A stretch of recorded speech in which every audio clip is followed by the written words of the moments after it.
إن الحمد لله نحمده ونستعينه ونستغفره ونعوذ بالله من شرور أنفسنا ومن سيئات أعمالنا من يهده الله فلا مضل له ومن يضلل فلا هادي له أشهد أن لا إله إلا الله وحده لا شريك له وأشهد أن محمدا عبده ورسوله۔ یہ صفحہ نمبر ہے 77 اور آیت نمبر ہے 124۔ اعوذ باللہ من الشیطان الرجیم، بسم اللہ الرحمن الرحیم۔ وَإِذِ ابْتَلَىٰ إِبْرَاهِيمَ رَبُّهُ بِكَلِمَاتٍ فَأَتَمَّهُنَّ قَالَ إِنِّي جَاعِلُكَ لِلنَّاسِ إِمَامًا قَالَ وَمِن ذُرِّيَّتِي قَالَ لَا يَنَالُ عَهْدِ الظَّالِمِينَ۔ وَإِذِ ابْتَلَىٰ، اور جب آزمایا ابراہیم علیہ السلام کو ربہ، اس کے رب نے، بکلمات، چند باتوں کے ساتھ، فَأَتَمَّهُنَّ، تو انہوں نے ان باتوں کو پورا کر دیا۔ ابراہیم علیہ السلام اس آزمائش میں کامیاب ہو گئے۔ تو قال، فرمایا، انی جاعلک، اللہ تعالیٰ نے فرمایا، اے ابراہیم، انی جاعلک، میں تجھے بنانے والا ہوں، للناس، لوگوں کا، امام، لوگوں کا پیشوا بنانے والا ہوں۔ قال، ابراہیم علیہ السلام نے فرمایا، ومن ذریتی، اے اللہ میری اولاد کو بھی لوگوں کا پیشوا بنا دینا۔ قال، اللہ تعالیٰ نے فرمایا، لا ینال، نہیں پہنچے گا، عہد الظالمین، میرا عہد ظالموں کو۔ تیری اولاد کو بھی میں امام بناؤں گا، مگر تیری اولاد میں سے جو ظالم ہوں گے وہ امام نہیں بنیں گے۔ وَإِذِ ابْتَلَىٰ إِبْرَاهِيمَ رَبُّهُ بِكَلِمَاتٍ، اللہ تعالیٰ نے ابراہیم علیہ السلام کا یہاں پہ تذکرہ کیا ہے۔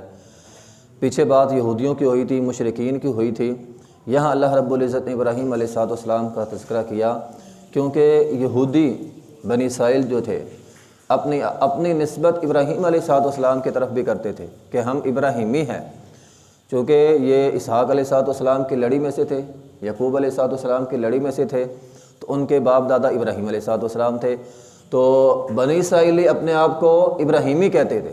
تو اللہ رب العزت نے اسی مناسبت سے یہاں پہ ابراہیم علیہ السلام کا تذکرہ کیا کہ تمہاری حرکتیں کیا ہیں اور ابراہیم علیہ السلام کیا تھے، وہ اللہ کے بندے تھے اور تم کیا کرتے ہو۔ اسی طرح پیچھے بات مشرکین مکہ کی بھی ہوئی تھی، مشرکین مکہ بھی اپنے آپ کو ابراہیمی کہتے تھے، وہ کہتے تھے ہم ابراہیمی ہیں۔ تو اللہ رب العزت نے یہاں پہ ان کو بھی مخاطب کیا ہے کہ تم ابراہیمی ہو، اپنے آپ کو ابراہیمی سمجھتے ہو، لیکن ابراہیم علیہ السلام تو مشرک نہیں تھے، وما کان من المشرکین، اور تم کیا ہو، صبح سے لے کر شام تک، حتیٰ کہ بیت اللہ کے اندر، کعبۃ اللہ کے اندر بھی تم نے بت رکھے ہوئے ہیں۔ تو ان دونوں کو یہاں پہ مخاطب کیا اللہ رب العزت نے۔ تو فرمایا وَإِذِ ابْتَلَىٰ إِبْرَاهِيمَ، جب آزمایا ہم نے ابراہیم علیہ السلام کو، ربہ، اس کے رب نے، بکلمات، چند کلمات کے ساتھ۔ کن چند کلمات کے ساتھ آزمایا؟ اس میں بعض مفسرین نے لکھا ہے کہ وہ ان کے باپ بھی مشرک تھے، قوم بھی مشرک تھی، بادشاہ بھی مشرک تھا، باپ کو بھی، قوم کو بھی، بادشاہ کو بھی توحید کی دعوت دینا، یہ بہت بڑا کام ہے۔ اگر کوئی انسان ہو، اسے اپنے باپ کو سمجھانا پڑ جائے، باپ کسی غلط راستے پہ ہو، تو یہ بھی ایک بہت بڑی آزمائش ہوتی ہے۔ اور اسی طرح خاص طور پہ وقت کے حکمران کے سامنے کلمہ حق کہنا سب سے بڑا جہاد ہوتا ہے، تو یہ سب سے بڑی آزمائش تھی ان کی جو انہوں نے پوری کی۔ اسی طرح بت پرست تھے، بتوں کو توڑا، ستاروں کی عبادت کرنے والے تھے، اس سے روکا، پھر اسی جرم میں ان کو آگ میں پھینک دیا گیا۔ کتنی بڑی آزمائش ہے، اکیلے ابراہیم علیہ السلام کو آگ میں پھینک دیا گیا۔ اسی طرح پھر اللہ تعالیٰ نے ادھیڑ عمر میں، بڑھاپے کی عمر میں، ٹھیک ہے نا، اولاد نہیں دی تھی ساری عمر، جوانی کی عمر میں اولاد کوئی نہیں، بڑھاپے کی عمر میں اولاد دی، اور ساتھ ہی حکم دے دیا اس کو مکہ کے اندر چھوڑاؤ۔ ایک تو اولاد ملے بڑھاپے کی عمر میں، اور پھر اسی بچے کو چھوڑنا پڑ جائے، کتنی بڑی آزمائش ہے، کتنی بڑی آزمائش ہے۔ اور پھر اس سے بڑھ کر اسی بچے کے گلے پر چھری چلانا. باپ ہمارے ہاں تو شاید باپ چھری چلانے سے پہلے خود مر جائے، یہ اتنی بڑی آزمائش ہے، لیکن ابراہیم علیہ السلام اس آزمائش میں بھی کامیاب ہوئے. بہرحال بعض مفسرین نے لکھا کلمات سے مراد ان کا بیت اللہ کو تعمیر کرنا، یہ بھی نشانی تھی نا کلمات، بیت اللہ کو تعمیر کرنا، بیت اللہ کی صفائی کرنا، پھر لوگوں کو حج کے مناسک سکھانا، حج کا طریقہ سکھانا، یہ شامل ہے.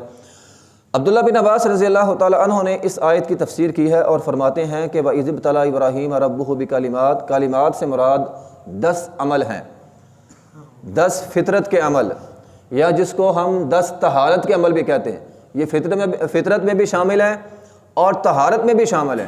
یہ 10 ایسی چیزیں ہیں جو انسان کو ہر وقت صاف رکھنی چاہیے، لازمی نہیں صرف نماز کے لیے، ہر وقت ہی انسان کو یہ 10 چیزیں اور ان 10 چیزوں کا خیال رکھنا ہے.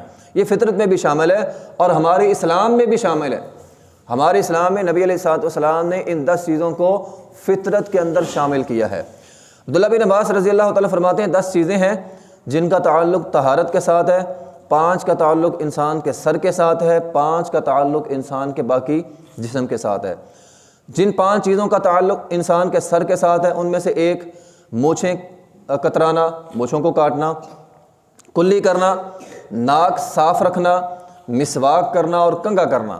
یہ 5 چیزیں سر کے اندر شامل ہیں. دوبارہ پھر مونچھوں کو کاٹنا ہے، کلی کرنا ہے، ناک صاف کرنی ہے، اچھی طرح ناک صاف کرنی ہے اور منہ میں مسواک کرنی ہے اور اس کے بعد سر میں کنگھی کرنا ہے. 5 چیزیں جن کا تعلق انسان کے جسم کے ساتھ ہے، باقی جسم کے ساتھ.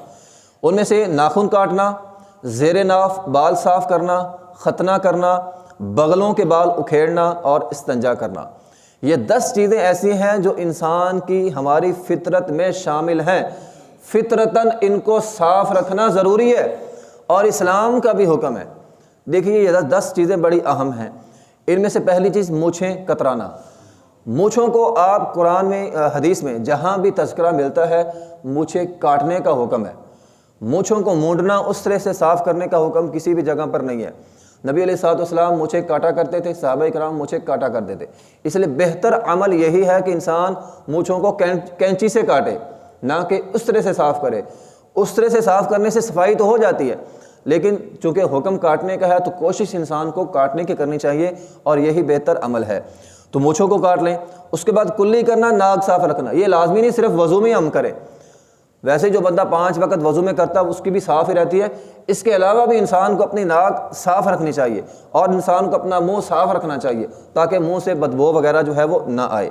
اسی طرح منہ کو صاف کرنے میں کلی بھی ہے اور پھر ساتھ مسواک بھی ہے. انسان کو گاہے بگاہے مسواک کرتے رہنا چاہیے.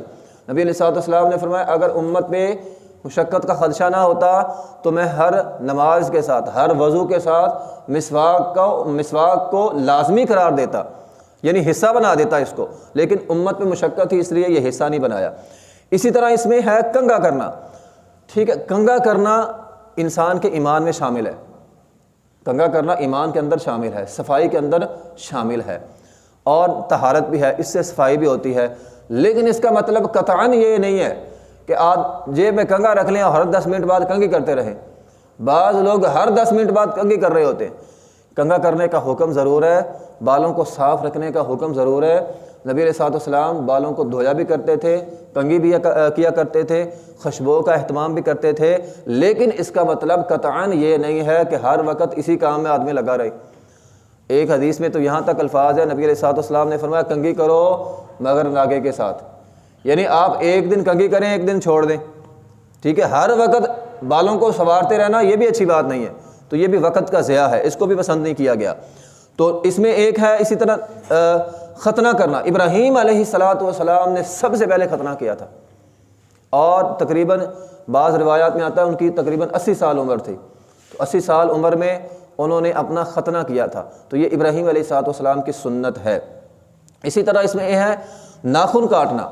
ہمارے ہاں لوگ ناخن لمبے لمبے رکھ لیتے ہیں اور ایسے بہانے بنائے ہوتے ہیں، وہ جی ہماری یہ مجبوری ہے، وہ مجبوری. ناخن اتنے لمبے لمبے رکھے ہوئے، خاص طور پہ خواتین ماشاءاللہ لمبے لمبے ناخن رکھ لیے، اوپر سے رنگ برنگیا پالش چاڑ لی، وہ درندوں کی طرح، وہ غیر مسلموں کی طرح. مسلمان عورتوں نے بھی ناخن رکھے ہوئے ہیں. تو ناخن لمبے لمبے رکھنے منع ہے. یہ فطرتاً انسان کی فطرت میں یہ چیز شامل نہیں ہے. تو تو انسان کی فطرت میں ہے ناخنوں کو صاف رکھنا اور ان کو کاٹنا، ٹھیک ہے، لمبے لمبے ناخن رکھنا کسی بھی غرض سے کیوں نہ ہو۔ لوگوں نے ایسے بہانے بنائے ہوتے ہیں، وہ جی میں نے چیزیں پکڑنی ہوتی ہے، میں نے یہ کرنا ہوتا ہے، وہ اس کے لیے بہت سے آلات ہیں، آپ ان کا استعمال کریں۔ اس کا مطلب یہ نہیں ہے کہ آپ لمبے لمبے ناخن رکھ لیں، تو لمبے لمبے ناخن رکھنا جو ہے وہ منع ہے، انتہائی کبیح فعل ہے، فطرت کے خلاف ہے۔ بہرحال 40 دن کے اندر انسان کو ناخن ضرور کاٹ لینے چاہیے۔ 40 دن کے اندر اندر آدمی اپنے ہاتھوں کے، پاؤں کے، سب کے ناخن ضرور کاٹ لے، ان کو صاف رکھے۔ بلکہ ایک حدیث میں ہے، نبی علیہ الصلوۃ والسلام نے فرمایا مونچھیں کاٹنا، ناخن تراشنا، بغلوں کے بال اور زیر ناف بال، اللہ نترک اکثر من 40 لیلہ، نبی علیہ الصلوۃ والسلام نے فرمایا یہ ساری چیزیں، مونچھیں بھی آ گئیں، ناخن بھی آ گئے، زیر ناف بال بھی آ گئے اور ناخن بھی آ گئے، بغلوں کے بال بھی آ گئے، یہ چاروں چیزیں نبی علیہ الصلوۃ والسلام نے فرمایا 40 دن سے زیادہ تجاوز نہ ہو، 40 دن سے پہلے ان کو صاف کر لیں، ناخن کاٹ لیں، بال کاٹ لیں، تو یہ چیزیں اس میں شامل ہیں۔ تو یہ ساری چیزیں فطرت کے اندر جو ہے وہ شامل ہے، انسان کو ان کا خیال رکھنا چاہیے۔ تو فرمایا وَإِذِ ابْتَلَىٰ إِبْرَاهِيمَ رَبُّهُ بِكَلِمَاتٍ فَأَتَمَّهُنَّ، ان ساری چیزوں کے ساتھ ابراہیم علیہ السلام کی آزمائش ہوئی۔ تم ابراہیمی اپنے آپ کو کہتے ہو، ذرا ان کی سیرت پڑھو، اے مشرکین مکہ تم بھی پڑھو، اے یہودیو تم بھی پڑھو، اور ساتھ ہم مسلمانوں کو بھی حکم ہے ہم بھی ابراہیمی ہیں، کیونکہ نبی علیہ السلام نے فرمایا تھا اے مشرکین مکہ تم ابراہیمی نہیں ہو، میں ابراہیمی ہوں، میں اپنے باپ ابراہیم علیہ السلام کے دین پر ہوں، تو اصل میں ہم ابراہیمی ہیں، تو ہمیں چاہیے نبی ابراہیم علیہ السلام کی سنت کو اپنانا۔ تو ان پر تو بڑی بڑی آزمائشیں آئی ہیں، ہم پر تھوڑی سی آزمائش آ جائے ہم پریشان ہو جاتے ہیں۔ تو بہرحال اللہ رب العزت نے فرمایا انی جاعلک للناس اماما، اے ابراہیم میں تجھے امام بناؤں گا، لوگوں کا پیشوا بناؤں گا، اماما۔ اب ابراہیم علیہ السلام نے کتنی محنت کی، دیکھو بڑے بڑے ممالک میں جا کر انہوں نے تبلیغ کی ہے، مصر میں، شام میں، مکہ میں، اور آج کی دور کی طرح کوئی جہاز یا گاڑیاں نہیں ہوتی تھی جن پر انہوں نے سفر کر کے ایک سے دوسرے ملک میں چلے جاتے تھے، ہیں جانور ہوتے تھے یا پیدل سفر ہوتا تھا، کھچروں پہ، گھوڑوں پہ، گدھوں پہ، یا پیدل سفر وہ لوگ کرتے تھے، اس دور میں سفر ایسے ہی ہوتا تھا۔